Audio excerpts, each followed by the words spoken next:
So welcome to my third episode of must-have Android apps, and whilst these might not exactly be the most recent ones out there, they're ones that you probably won't have heard of and that you should go and download right now.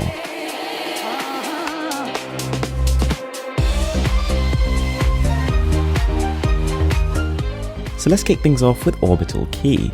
And yeah, on the face of it, this is a standard keyboard application. It's based off Google's stock one, so it's got all the similar sort of dictionaries and correction methods that one does. But the real ace up its sleeve lies in the customization.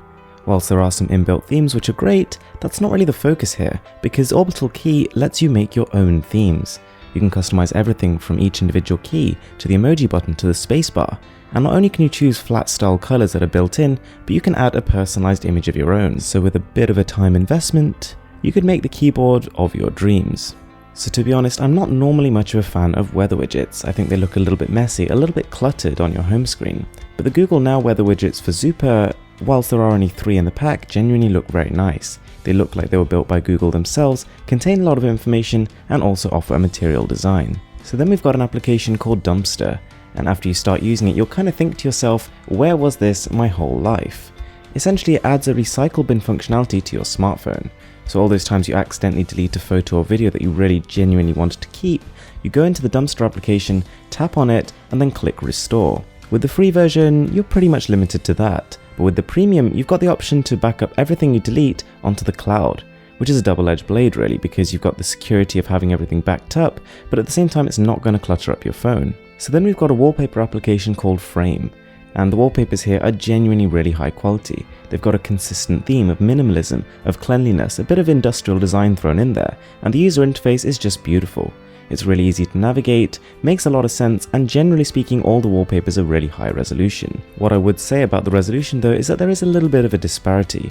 While some of them are great all the way up to 4K panels, other ones aren't going to look great on anything above 1080p. So next up we've got Radon, and at least right now it's kind of hard to tell if this is going to be the next big thing or just a bit of a novelty, but it allows you to share any file, so it could be video links, photo links, online documents, using ultrasound. And yeah, you heard that right, so it skips Bluetooth, it skips NFC, doesn't need Wi-Fi, and simply you go into the application you want, for example YouTube, click share, and then any nearby device using the Radon app can pick up that signal. So it's not like Dropbox where you're sending and receiving downloaded files, but it's more of an online only resource. So next up is the super simple storage quick tile. So for those of you running a more up-to-date version of Android where you can customize your quick settings, you simply install the app and it'll appear in your quick settings bar.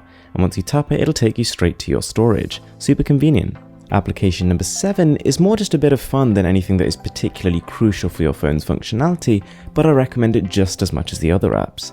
It's called Freeballs, and it's a physics-based simulation of a huge number of particles, more than you probably thought your phone could compute. It integrates the gyroscope, the accelerometer, touch-based controls, and you can customize a huge amount of things, and it's just incredibly soothing and also incredibly interesting just to see how you can manipulate the particles. So since my original video on how to customize your Android phone, a lot of you guys have been asking me what do I recommend for the best black and white icon pack. And yes, we've got the classic, which is Wycons, but we've also got one here called Kasat Mata UI. And it's probably not quite as striking, but the muted tones actually help it suit better in more industrial minimalist setups. It's very clean, but you just need to make sure you pair it with a wallpaper that lets the icon stand out. Next up, Ivy. And in my opinion, this is the #1 sidebar for your smartphone. You can activate it by swiping in from the left or the right, and it overlays across any application. It tells you the time, it gives you access to quick shortcuts. You can customize it, adding in your own RSS feed, or you can even make it so that you can open up your app drawer. So then we've got Movies, and this is a all-in-one visualizer for your smartphone. It displays on your navigation bar and surprisingly doesn't actually require root. So once you've installed it, every time you play a piece of music or watch a video in applications like YouTube or Spotify, it will show an audio visualizer which responds to the music that's playing. It's not particularly revolutionary, but it is one of a kind, and it adds a little bit more interest to what's going on your phone screen. So guys, there we have it. Those were 10 amazing applications that you should definitely at least consider checking out. I really hope you enjoyed the video, and if you did, be sure to smash that like button. These videos take me absolutely ages to make. With that being said, I'm Mr. Who's the Boss, and I'm signing out.